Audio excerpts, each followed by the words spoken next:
गोब्राब बेरामाव नाख्रेबजानानै दं 3 थाखोआव फरायबाय थानाय फरायसा थेफा सरगायारिया। बेरामनि फाहामथायनि थाखाय गोबां रांनि गोनांथि जाना फैदों। सरकार आरो रायजो राजाफोरनियाव मदद बिदों बेरामि गथ'नि बिमा बिफाया।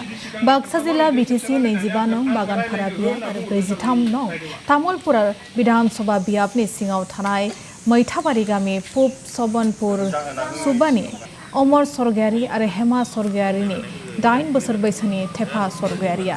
थेफा सरगायारिया थांनाय 3 दानसोनिफ्रायनो गोब्राब बेरामजों नाख्रेबजानानै दं। बिफाया फोरमायनाय बायदिब्ला डक्टरा थेफा सरगायारिखौ किडनिनि गोब्राब बेरामाव गोग्लैदों होनना मिथिनो होदों। दुखुदिया बिफा अमर सरगायारि गावनि फिसाज्लाखौ सिगां समाव फाहामथाय होदोंमोनब्लाबो नाथाय दायो रांखान्थिनि आंखालाव फाहामथाय होनो हायाखै आरो जायनि जाहोनाव न'नि बिसिनायावनो गोग्लैसोनानै दं 8 बोसोरनि 3 थाखोआव फरायबाय थानाय फरायसा थेफा सरगायारिया। फिसाज्लानि फाहामथायनि थाखाय आसाम सरकारनि गिबि मन्त्रि डक्टर हिमन्त बिश्व शर्मा, बिटिसि खुंथाय आरो रायजो राजाफोरनि मदद हास्थायदों।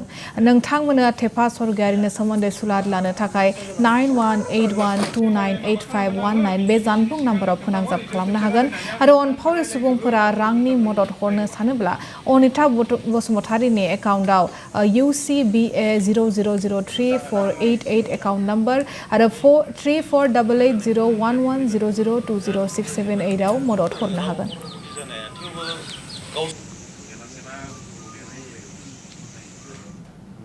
नामा जाबाय दक्षिण मैथाबारि।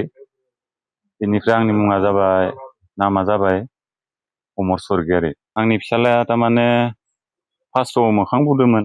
बुनायाव जोंबो हमना मोनासै मा जादों आं हाथाइ एम्फौ जादों होननानै थारमाने जारिलांबाय दंमोन। बेयाव आरो मानसिया बारा बुलांबाय, मोदोम सोदोम आथिं साथिं आखाइ साखाइ बुजोबलांबाय। थारमाने बिदि बुंनायखौ नुनानै आं मसलपुराव सिकित्सा खालामनो लांदोंमोन आरो बे लांनायाव दा मसलपुराव सिकित्सा खालामनायाव बुंदोंमोन आरो पेसाब परिखा खालामदोंमोन आरो थै परिखा खालामनायाव इम्पिटेक्स किडनि डाउन ओरैबायदि बुंदोंमोन आरो लाखिनो होदोंमोन बिसोरो, जाहाथे थारमाने मास मोनसेसो नांगोन बेमारा हामनो होनना बुंदोंमोन।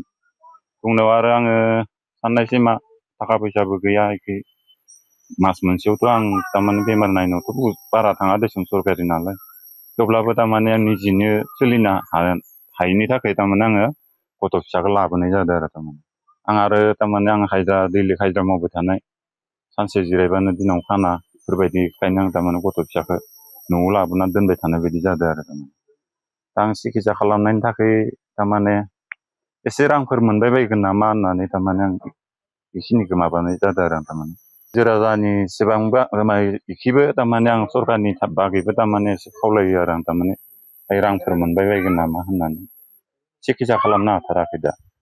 ओरैनो बिसिनायाव गोलैना दं आरो गथ'आ। आंनि दा नायनायखिनियाथ' आं नायबायानो, आं मथा मथि दा गथ' फिसाया 2.5 मासानो जाबाय बेमार जाना गोलैना थानाया। अबस्थाया बेनोसै दा माथो खालामबावनो, रायजो राजाफोरनि गेजेराव थारमाने गथ'नि अबस्थाया एकदम बोरैबा जाथारदों थारमाने आथिं आखाइ बुनाय बारा जाबाय, थाबायनो हाया, गाबबाय थायो, मोखां सोखां बुजोब्बाय। स्कुलाव थांदोंमोन थांनायालाय, दा थाखोथाम मोनबायमोन, थांनो हायाखै, दा न'आवनो दं गोलैनानै।